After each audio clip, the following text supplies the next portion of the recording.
welcome to Turn the Page, the official podcast of the Syosset Public Library.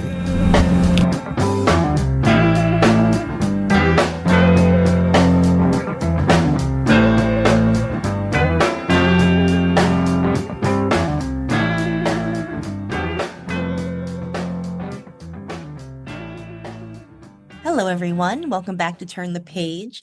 I'm your host today, Jen, and today I am joined by an author who is here to discuss their absolutely fascinating and riveting and a whole lot of fun debut. This is a book set in the art world, and it involves very high stakes storytelling and characters, and it is just such a good read. I read it in 2 days. And I am not like a particularly fast reader. And I am so excited for this conversation. So welcome to the show. Could I ask you to introduce yourself and your book, please? Hi, thanks, Jen. My name is Anna Barrington, and I'm the author of The Spectacle, which just came out last week or maybe 2 weeks ago on the 8th of July. Yes, congratulations on the recent publication. Thank you. I'm very excited. I'm nervous. I bet, yeah, it's a stressful but exciting time. Yeah. So I'd love to start by talking about your career in the art world and perhaps how that shaped you as a writer beyond, like the setting in the art world. Did it affect the way that you approach your process or the stories you tell? Yeah, absolutely. So that's a great question because a few people have asked me this, and the more I think about it, the more I realize how much the art world and speaking with artists has shaped everything about how I write. Along with, of course, the subject of this book. So I worked in the art world for about a decade, and most of the time I was writing. Within that, I was, interviewing artists, writing press releases, sort of trying to get their stories into a brief, digestible piece for clients. And it was a fascinating experience because I got to hang out with these artists and they were such interesting people. And although I satirize the art world a lot in the spectacle, it's really profound to be able to spend a lot of time with people who have dedicated their lives to creating something. And so I think I took a lot of what they said about their process with me when I started writing more seriously. A lot of their way of working was sort of collage-like. So they would go into detail talking to me about the physicality of their process. And a lot of it, especially with painting or sculpture, would involve putting on layers on the canvas and scraping it away, these layers of impasto, and sort of just multiplying that process over a period of days or weeks and going away, looking at it again, and at the same time going to other museums, art museums, and sort of allowing that to wash over them and become assimilated into their work. And so I think a lot of that way of working got into my process in that I will rewrite many, many, many times. And everything in writing to me is so much about the image. It's about like freezing that image in the reader's mind and trusting that the meaning rests there. Hmm. That is so interesting. And yeah, as you were discussing that, I thought too that I think talking to and being immersed in the art world and with artists um can give you impart on you that sort of artistly or writerly way of looking at the world of looking for the art in things and what you can reuse and repurpose. And that's very, very interesting to me. Uh, Yeah, it is. I remember like reading recently this thing about memory. There's a book about memory, and the guy was saying that like something like 90% of our images are just our memories come out as images rather than any other sense.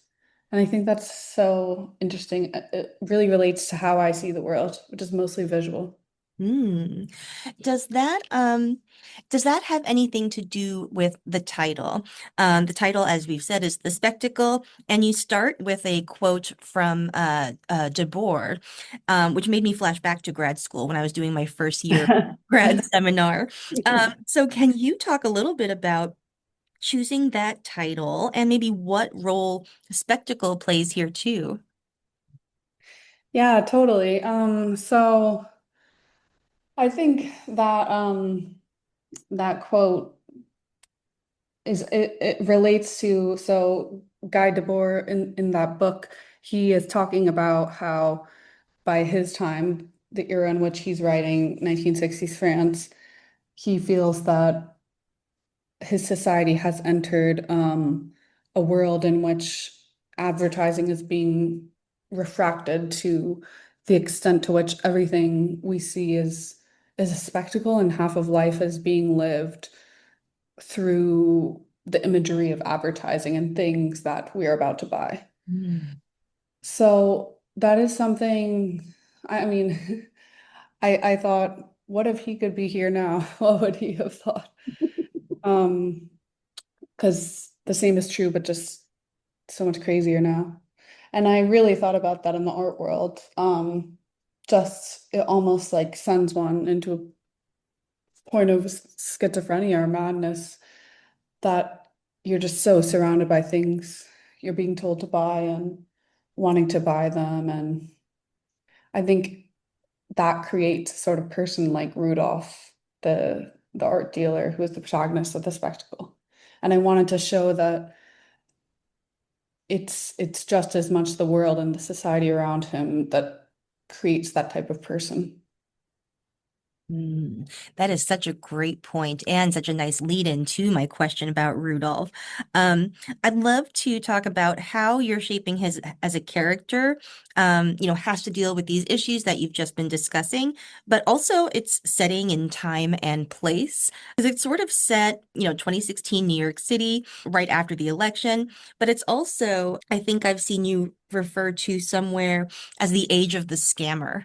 So how does what role does that all play here, and how did you go about shaping Rudolph? Thank you. That's such a good question. It's funny because um yeah, I guess I did I graduated first of all around 2016, 2017. I graduated from college. And so I started off on these internships in the art world. And that's when the ideas started percolating for me. So in one way, it was just an obvious um choice to start my narrative there. But I also did really feel, and especially in retrospect, from 2 or 3 years ahead of that, when I started writing in earnest, I felt that because of Trump's election, it did feel like this major point of transition, in the art world and in the political sphere. And what I saw specifically in the art world was it was a time of these crazy high prices, and it felt like everyone was spending a lot. The art world had entered this high. And it felt like sort of, I don't know, like being a bond trader in 2007 or something. Um, at the same time, people were really angry about the administration, and they wanted to make a statement. And there was just a growing feeling that you needed to sort of put your political values on the line in a really public way, both on social media and also in art. So there was a lot of sort of virtue signaling art, I will say, um, and a sense that every press release needed to be educationally life-changing. This art needed to change the world. At the same time, it was like not changing the world. I mean, not that it wasn't good, it was, but it seemed it seemed like there was a real gap between the price of this work selling for hundreds of thousands of dollars and what it claimed to be doing.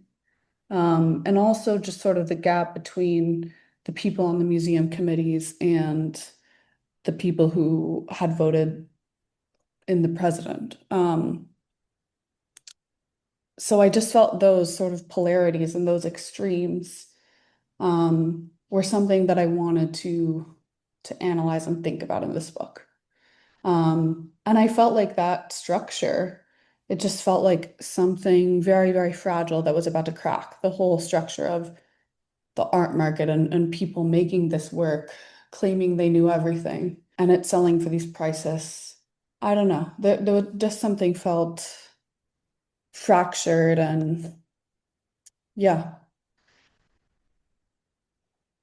That's really fascinating. And there is absolutely a lot of inherent sort of contradiction or conflict in that art world. Another really fertile place for that I think that you explore here is the idea that this market is centered on both the idea of art as something sacred and something that is transformative and miraculous and can like help society, as you are saying, but also that rubbing up against the idea of art as a status indicator or even like a place to park money if you need to do that. So is that something that you also Yeah. found yourself thinking about?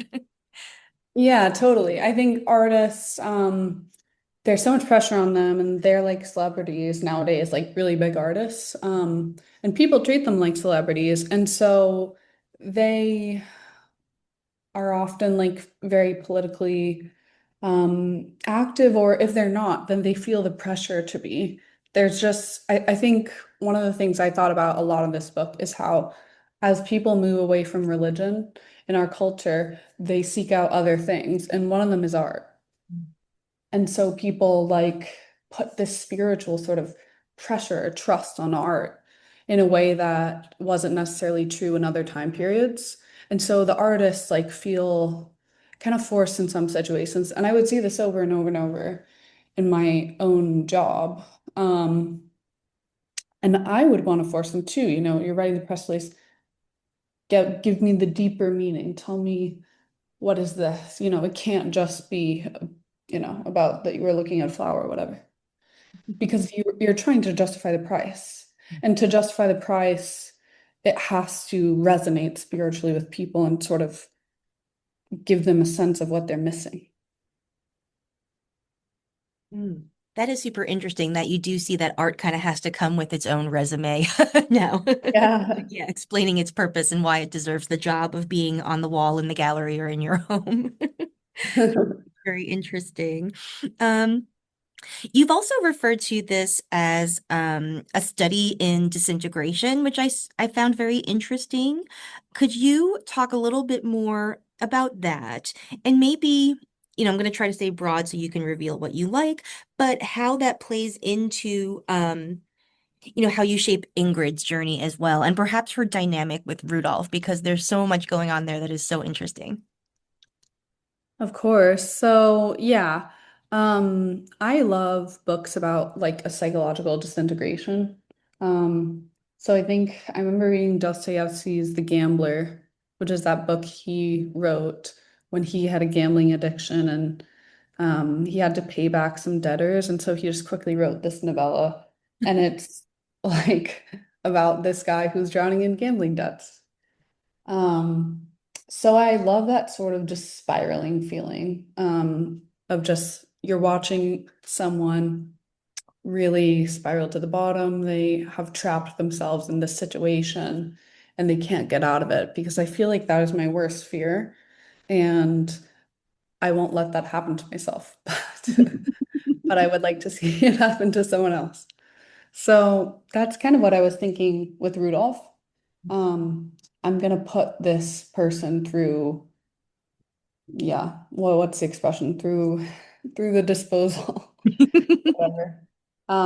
It also has sort of like a built-in tension, when you're spiraling, it almost has its own plot implied through the torturous motions of trying to escape from the trap. And I think someone who has created a Ponzi scheme, Rudolph, the art dealer, has created a Ponzi scheme, and half of the book is, composed of his attempts to escape that Ponzi scheme. It's fascinating for me to think of someone so duplicitous that they can hold another plane of reality in their brain, which is, I think, why people like Bernie Madoff or Anna Delvey or, the talented Mr. Ripley or anyone are really, really interesting because it's like they are holding two just completely deviant planes of reality in their head at all times. It takes balls, but it also takes so much I don't even know. I guess intelligence on one level. Yeah, Um, how do you do that and not go crazy? absolutely. I feel like you have to delude yourself just as much as you are those around you. Like you are also your own mark in a way, in order. Yeah. Yeah, literally, they are just as delusional, and that's kind of the crazy thing. Like it does require a certain madness.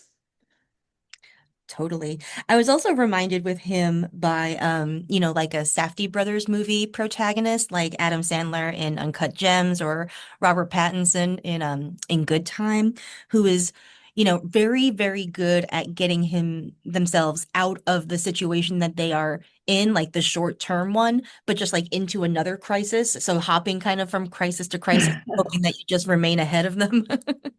But Oh my God, I'm so glad you said that. I love Uncut Gems, and I was thinking about it a lot while writing this book. oh, that's great. Yeah, I feel like that is a similar unraveling where somebody is just so good at manipulating the people around them and just saving themselves by the skin of their teeth. But, that is going to catch up eventually. Totally. And I mean, they are their own worst enemies. They're so self-destructive. I think a lot of people have asked me, like, is there going to be a sequel? But I'm just like, this is a dark man. I don't know if you want to know what happens to him after this book. That's very intriguing. Speaking of that, what is next for you? Are you writing right now? What is on your horizon? I am writing something I'm very excited about. It's a literary mystery set in New England. Um, sort of a gothic. It's like Shirley Jackson meets, I don't know, Anne Rice. I'm Ooh. loving it. That's very exciting. Well, I hope you don't mind if I am in touch to maybe interview you about that one. No rush in the writing, like Godspeed on your writing process, but that sounds great. So Oh yeah. Well, that would be amazing. thank you so much for taking the time to talk to us and sharing your book with us. This is one that I am very excited to recommend to our patrons. I feel like it's going to be one of those reads that people gather around the water cooler here to talk about. Oh, I hope so. Well, thank you so much, Jen, for having me on to talk about the spectacle. It's our pleasure. Okay, listeners, now it is your turn. Please check out The Spectacle. It is out now. It'll be out when you hear this. So please head to your favorite bookstore or website or library. Do you have a place you like to send people for books? No, wherever you get your books is fine with me. Excellent. All right, it is time to close this chapter. We will see you next time. It's time to close this chapter of Turn the Page. Join us for the next episode.